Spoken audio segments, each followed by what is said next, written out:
They mocked a black nurse who barely spoke, who kept her head down and avoided eye contact. They whispered she was a diversity hire, too slow, too weak for the emergency room. When she dared to question a doctor's diagnosis, he humiliated her in front of everyone. The hospital director signed her termination papers without hesitation. But before Amada Bennett could collect her belongings, the sky above the hospital split open with the thunder of military rotors. A Navy Black Hawk descended onto the parking lot, and armed men stormed through the doors asking only one question: "Where is our SEAL combat medic?" The fluorescent lights of Metro General Hospital buzzed overhead as Amada Bennett walked through the emergency department doors for the first time. She wore plain scrubs, no makeup, her natural hair pulled back in a simple bun. Everything about her appearance was deliberately unremarkable. The head nurse, Maria Santos, greeted her with a warm smile. Maria was a seasoned Latina woman in her 50s, with kind eyes that had seen decades of hospital politics and still managed to retain their humanity. "Amada Bennett, welcome to Metro General. I'll show you around." Amada nodded, her voice barely above a whisper. "Thank you." As they walked through the chaotic emergency department, Maria pointed out the trauma bays, the supply rooms, the break area. Doctors rushed past them without acknowledgement. Nurses hurried between patients, their faces etched with exhaustion. They stopped outside the main nursing station where Dr. Richard Hayes stood reviewing charts. He was a tall man in his mid-40s, his white coat pristine, his posture radiating authority. Maria cleared her throat. "Dr. Hayes, this is Amada Bennett, our new ER nurse." Hayes glanced up briefly, his eyes scanning Amada from head to toe in less than 2 seconds. He didn't extend his hand. He didn't smile. He simply returned to his charts and said, "Make sure she knows where everything is. We're short-staffed tonight." Then he walked away. Maria squeezed Amada's shoulder. "Don't take it personally. He's like that with everyone." But Amada had seen the look in his eyes. She knew exactly what it meant. She had seen it before in different contexts from different people. The look that said she didn't belong, that she wasn't enough. She said nothing. During her lunch break, Amada sat alone in the corner of the break room eating a sandwich she had brought from home. 2 nurses at a nearby table spoke in hushed tones, but not hushed enough. "Another diversity hire," one of them said, a blonde woman named Jessica. His left arm the irregular pulse. "These could indicate acute myocardial infarction if we just—" "Did you go to medical school?" Hayes cut her off, his voice loud enough for the entire department to hear. "Do you have an MD after your name?" Amada felt the weight of every eye in the room. Jessica and the red-haired nurse exchanged smirks. Other staff members stopped what they were doing to watch. "No, but—" "Then perhaps you should stick to what you're qualified for." Hayes stepped closer, towering over her. "Which is following orders, not playing doctor because you read something on WebMD." He turned to the room, gesturing dismissively. "Discharge this patient, and someone remind the new hire what her job actually is." Amada stood frozen as Hayes walked away. The patient looked at her with confused, frightened eyes. She wanted to say something. She wanted to fight. But the words died in her throat. She stepped back. She lowered her head. She did what she had trained herself to do for the past 2 years. She stayed silent. 20 minutes later, the scream came from bed 7. The middle-aged man was convulsing his monitors, shrieking alarms. Code blue, cardiac arrest. Dr. Hayes ran to the bedside, shouting orders that came out jumbled and panicked. Nurses scrambled for equipment. The crash cart was wheeled in. Chaos erupted. Amada stood at the edge of the crowd watching. Inside her chest, 2 voices waged war. One voice whispered, "This isn't your place. You're just a nurse. Stay invisible. Stay safe." The other voice, the one she had buried for 2 years, roared, "He's dying. You know exactly what to do. You've done it dozens of times in worse conditions than this." Hayes was fumbling with the defibrillator, his hands shaking. The patient's oxygen levels were plummeting. Seconds were ticking away. Amada made her choice. She pushed through the crowd, gently but firmly moving a nurse aside. Her hands found the patient's chest, positioning themselves with muscle memory forged in combat zones. "What the hell are you doing?"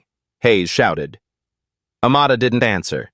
She began chest compressions, her technique flawless, her rhythm perfect. Her voice came out calm, commanding, completely unlike the quiet woman they had dismissed for weeks. "Epinephrine 1 milligram IV push. Charge the defibrillator to 200 joules. A nurse hesitated, looking at Hayes. Amada didn't waver. "Now!" Something in her voice made them obey. The medication was administered, the defibrillator charged. "Clear." She shocked him once. No response. "Continue compressions. Another round of epi, charged to 300. Hayes stood frozen, watching this woman who had transformed before his eyes. Gone was the timid nurse who couldn't meet anyone's gaze. In her place was someone who moved with the precision of a surgeon and the authority of a general. Clear. Second shock. The monitor flickered. Then, like a miracle, a rhythm appeared. Weak, but present. Alive. The patient was breathing. His heart was beating. He was going to live. Amada stepped back, her chest heaving. The adrenaline that had carried her through began to fade, and she realized what she had done. She had exposed herself. She had broken every rule she had set for her new life. The room was silent. Everyone stared at her. And in Dr. Hayes's eyes, she saw something that made her blood run cold. Not gratitude, not admiration. Fury. The next morning, Amada stood in the administrative wing of Metro General, facing Dr. Hayes and the hospital director, a stern woman named Patricia Caldwell. The office felt suffocating, the walls closing in with every word spoken. "What you did last night was completely unacceptable," Hayes said, his voice controlled but seething with barely contained rage. "You administered medication without authorization. You operated medical equipment beyond your certification. You undermined my authority in front of the entire department." Amada kept her eyes forward, her hands clasped behind her back. Old habits. Military habits. "The patient survived," she said quietly. "That's not the point." Director Caldwell leaned forward in her chair, her reading glasses perched on her nose as she reviewed a file. "Ms. Bennett, you've been with us for less than a month. In that time, you've shown a pattern of overstepping. Dr. Hayes has noted multiple instances where you've questioned his judgment. I questioned his judgment once, last night, and I was right." Hayes slammed his hand on the desk. "You were lucky. There's a difference." Amada finally looked at him directly. For a moment, something flickered in her eyes, something dangerous that made Hayes unconsciously take a step back, but it vanished as quickly as it appeared, replaced by the familiar mask of quiet compliance. "You're right," she said. "I overstepped. It won't happen again." But Director Caldwell was already sliding a document across the desk. "I'm afraid it's too late for apologies. Your employment is terminated effective immediately. Please collect your personal belongings and return your badge to security." Amada looked at the termination letter. Her name was printed in cold official typeface. 3 weeks. That's all it had taken for this new life to crumble. "I understand," she said. She stood, turned, and walked out of the office without another word. Maria was waiting in the hallway, her face etched with concern. She fell into step beside Amada as she walked toward the nursing station. "I heard what happened. Amada, this isn't fair. That patient would be dead if it weren't for you." "Fair doesn't exist, Maria. I learned that a long time ago." They reached the nursing station where Amada's small locker was located. She began removing her few personal items, a spare hair tie, a photograph she kept face down that no one had ever seen, a worn paperback novel she never had time to read. Maria watched her frustration and sadness warring on her face. "Where will you go?" Amada placed her belongings in a small cardboard box. "I'll figure something out. I always do." "You know." Maria said softly. In 25 years, I've seen a lot of nurses.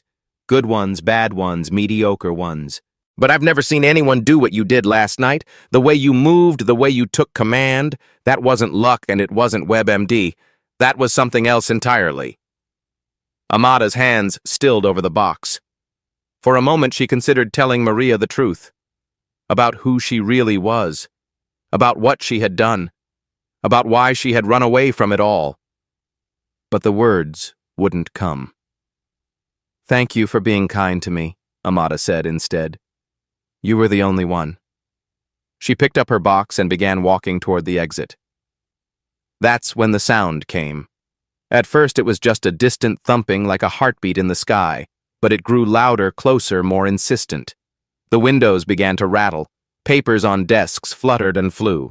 Patients in their beds looked up in confusion. Amada stopped walking. She knew that sound. She had heard it hundreds of times in places most people only saw in news reports. The distinctive rhythm of military-grade rotors, the heavy percussion of a Black Hawk helicopter. Through the emergency department's glass doors, she watched as the aircraft descended onto the parking lot like a predator claiming territory. Cars were pushed aside by the force of the rotor wash. A medical transport van nearly tipped over. Security guards ran toward the landing site, shouting into their radios. Before the rotors had even slowed, 4 men emerged from the helicopter. They wore tactical gear, moved in formation, and carried themselves with the unmistakable bearing of elite soldiers. They didn't walk.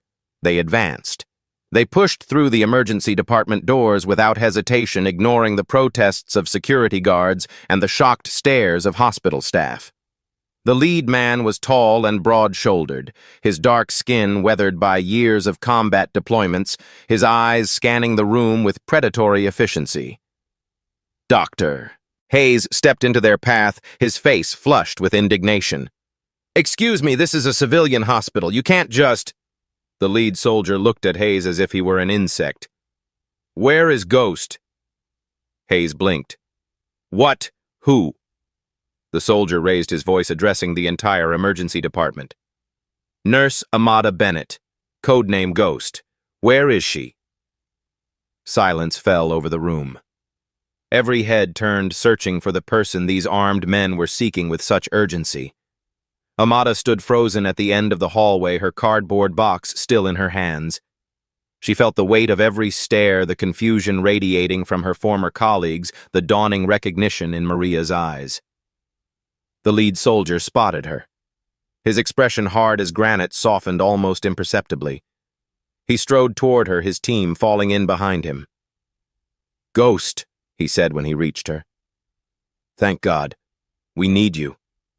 Tyler is down. Amada's face went pale.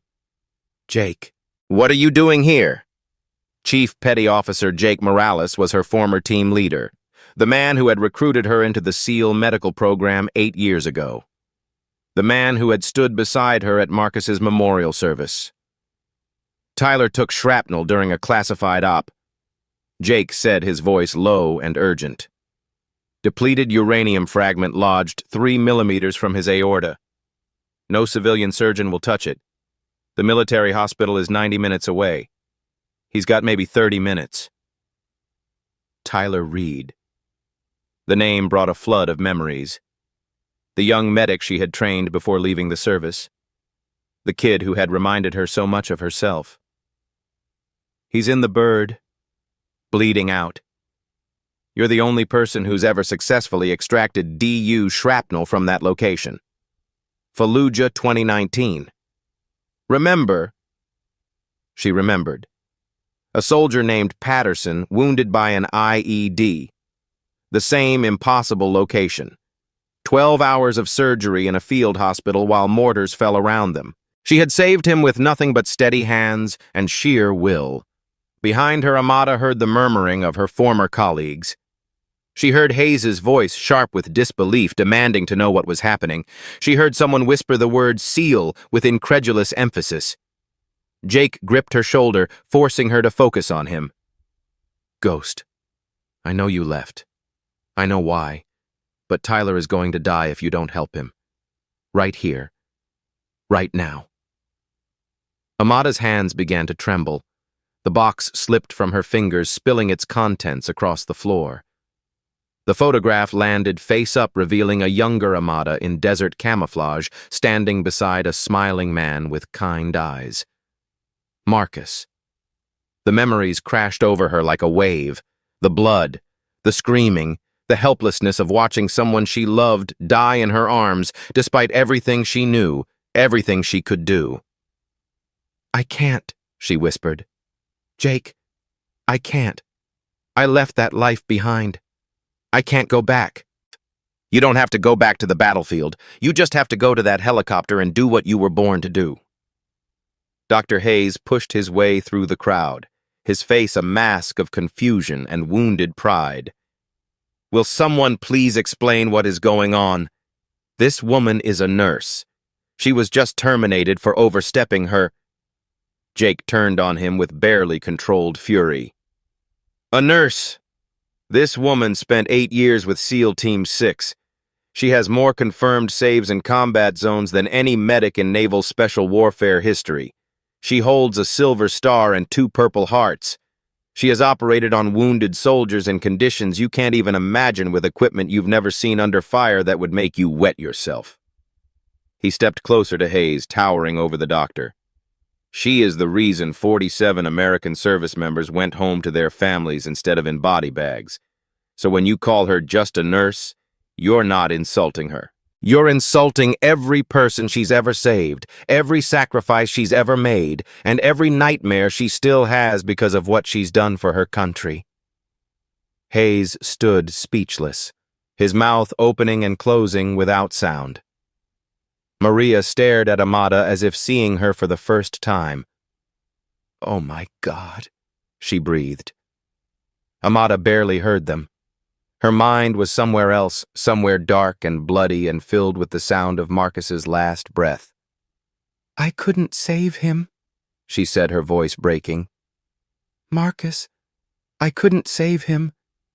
If I fail again—" Jake's expression softened. He took both her shoulders, forcing her to meet his eyes. "I know about Marcus. I know what happened in Yemen. I know that's why you ran. But Amada Marcus didn't die because you failed. He died because some wounds can't be fixed, no matter how good you are. You know that. He knew that." Tears welled in Amada's eyes.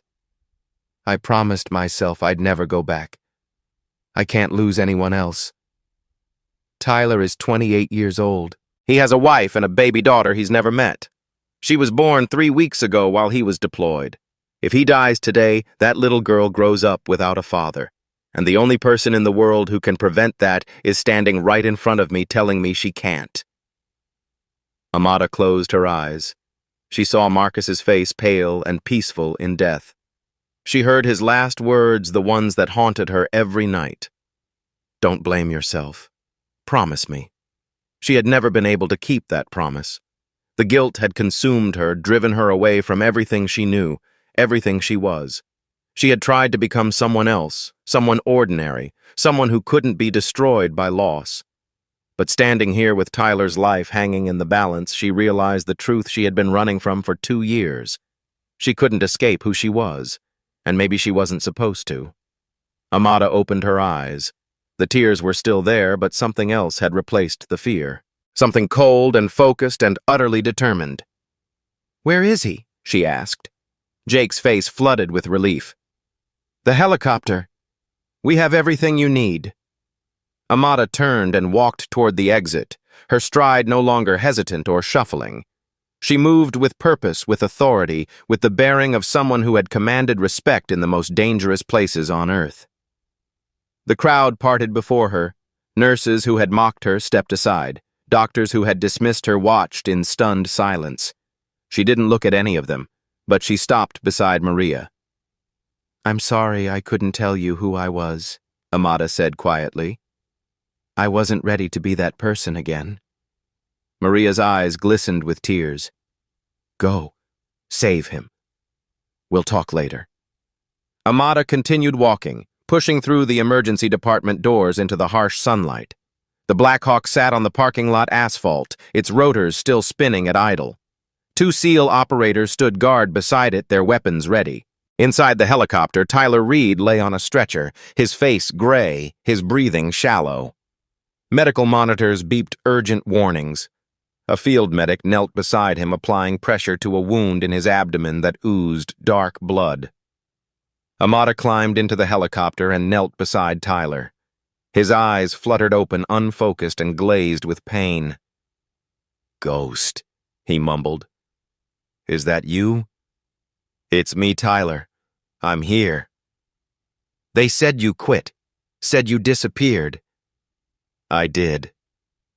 Amada examined the wound, her trained eyes assessing the damage in seconds. The depleted uranium fragment was visible on the portable X-ray the field medic had taken. 3 millimeters from the aorta. One wrong move and he would bleed out in seconds.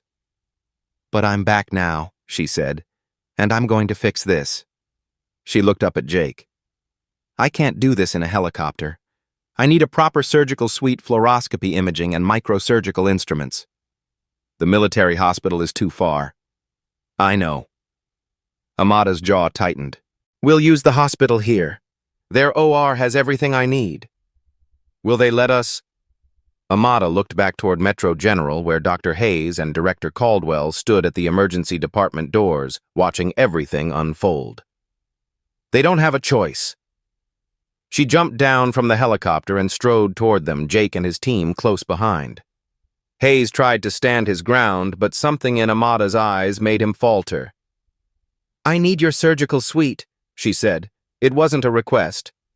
"Operating room 2 has the fluoroscopy equipment I need. I need it prepped in 5 minutes." Director Caldwell shook her head. "Ms. Bennett, you were just terminated. You have no privileges at this hospital. I can't allow—" "That man has a piece of depleted uranium shrapnel lodged 3 millimeters from his aorta," Amada interrupted. "If I don't remove it in the next 20 minutes, he dies. The nearest military facility is 90 minutes away. You are his only chance."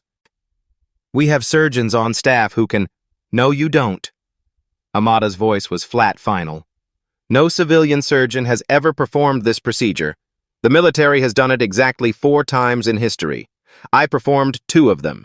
The other 2 surgeons are currently deployed overseas." Jake stepped forward. "Director, the United States Navy is formally requesting emergency access to your surgical facilities for a classified medical procedure. We will take full legal and financial responsibility for everything that happens. But we need access now." Caldwell looked at Hayes, who seemed to have aged 10 years in the last 10 minutes. He offered no guidance, no protest. He simply stood there, confronting the wreckage of every assumption he had ever made. "Fine," Caldwell said finally. "Or 2. I'll have the staff prep it immediately." Amada was already moving barking orders with the efficiency of someone who had spent years commanding medical teams in crisis situations.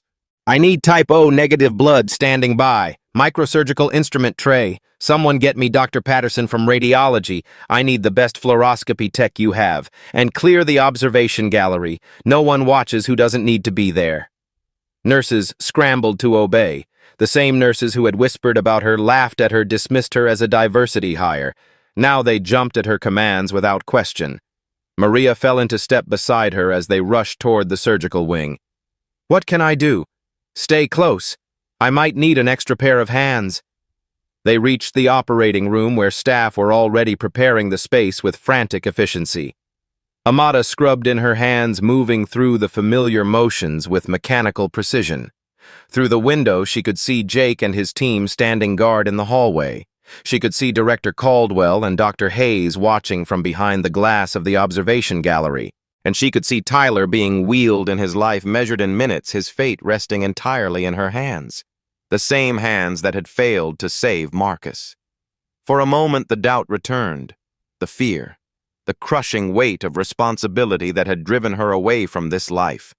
Then she looked at Tyler's face, pale and young and fighting for every breath. She thought of his wife waiting at home, his daughter 3 weeks old who had never felt her father's arms around her. She thought of Marcus's final words, "Don't blame yourself." And she understood finally what he had meant. Not that she should forget, Not that she should stop caring, but that she should keep going, keep fighting, keep saving the ones she could, even if she couldn't save them all. Amada pulled on her surgical gloves and stepped up to the operating table. "Okay, Tyler," she said softly. "Let's bring you home." The fluoroscopy monitor cast an eerie glow across the operating room as Amada studied the image of Tyler's chest cavity. The depleted uranium fragment sat like a tiny demon nestled against the wall of his aorta.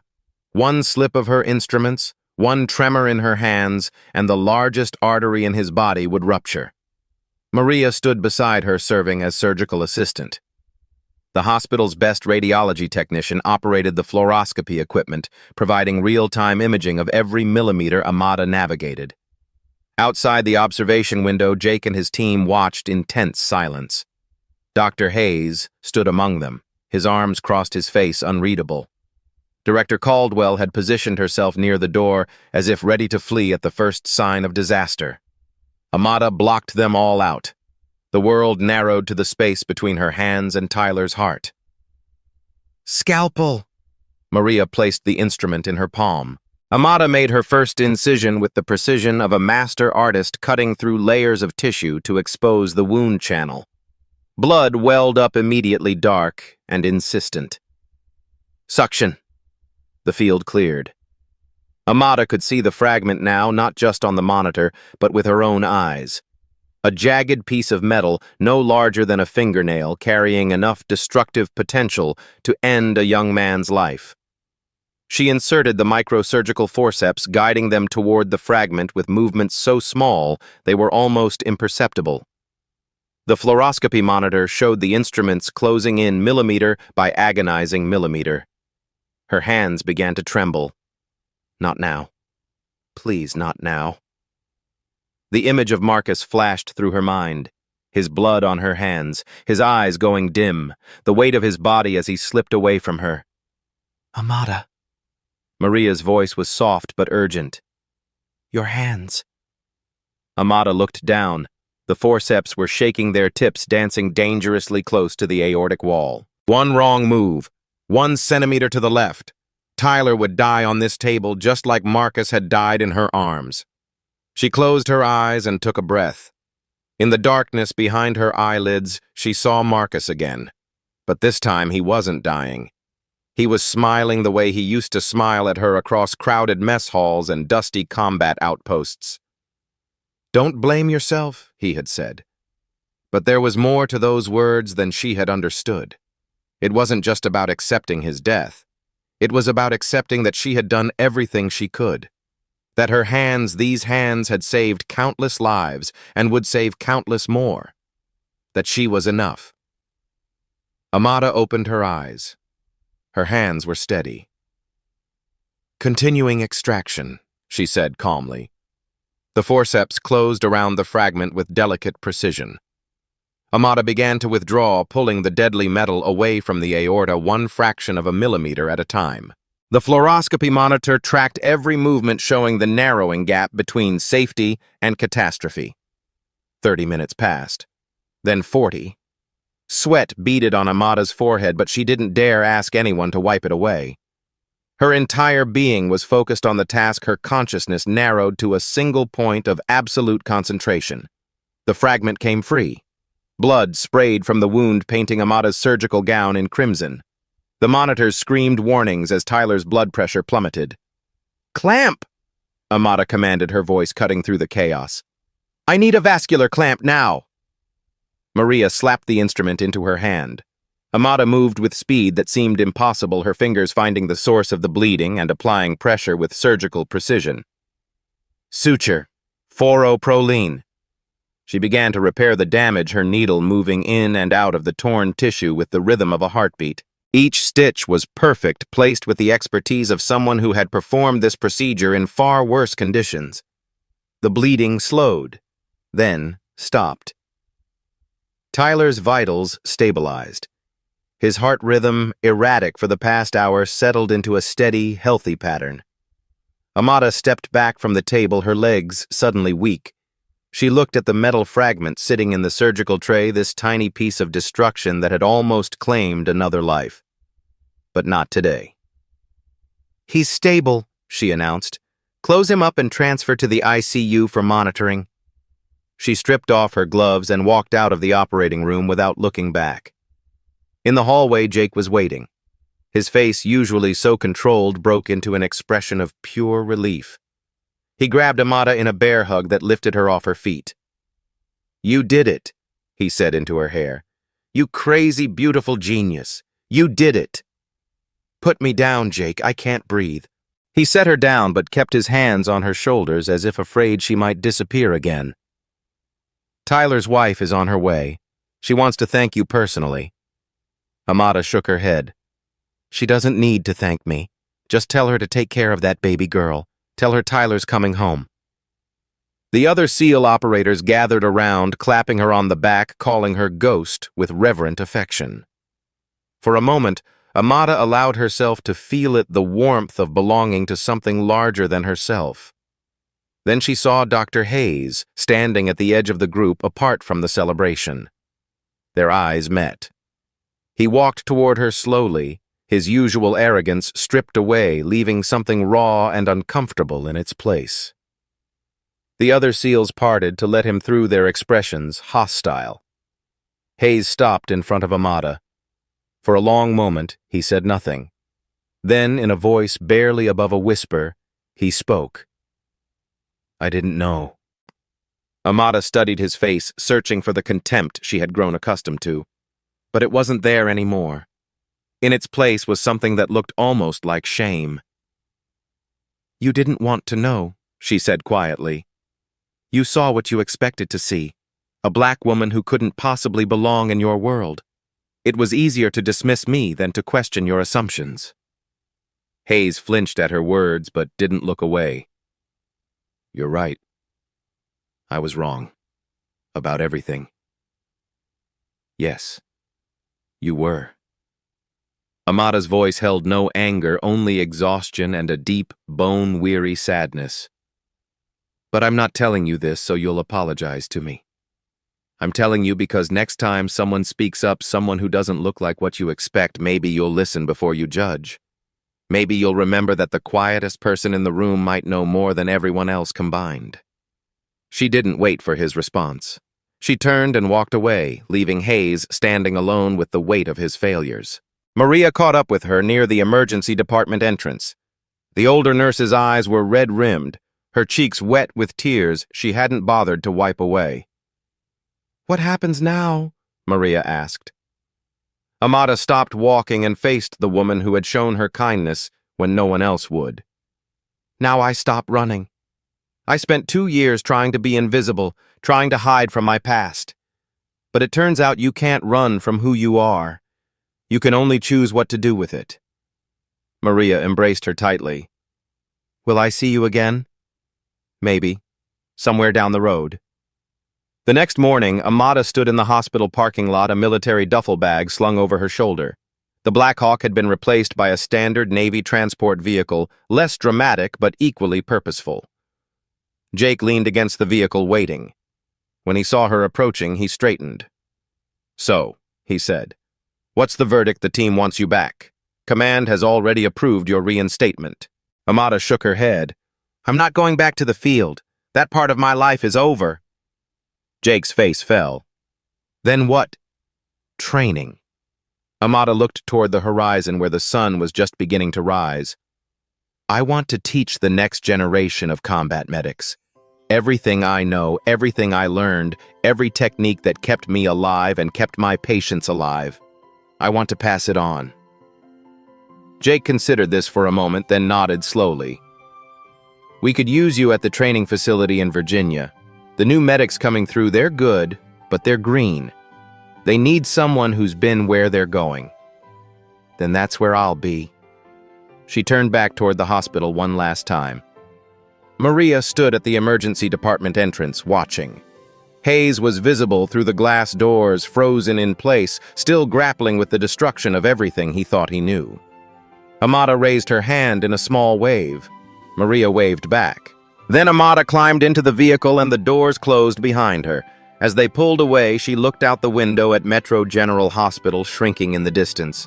She thought about the 3 weeks she had spent there trying to be someone she wasn't.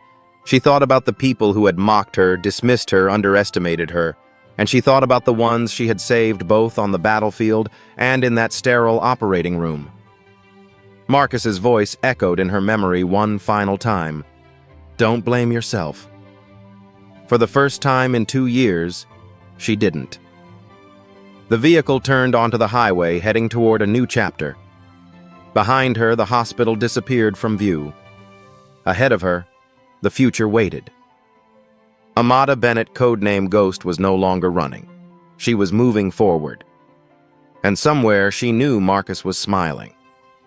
Over the next 5 years, Amada Bennett trained more than 200 combat medics at the Naval Special Warfare Medical Training Facility. Her students went on to serve in every branch of special operations, carrying her techniques and her wisdom into battlefields around the world. They called her Ghost, not because she disappeared, but because the lessons she taught stayed with them long after she was gone. She never returned to combat. She never needed to. The lives her students saved became her legacy, her redemption, her peace. And that's Amada's story. The woman they laughed at turned out to be the most qualified person in the room. Sometimes the people who say the least have seen the most. If this story moved, you do me a favor, hit that subscribe button and turn on notifications. I share stories like this every week, and I'd hate for you to miss the next one. Thanks for watching. Take care of yourselves, and I'll see you in the next video.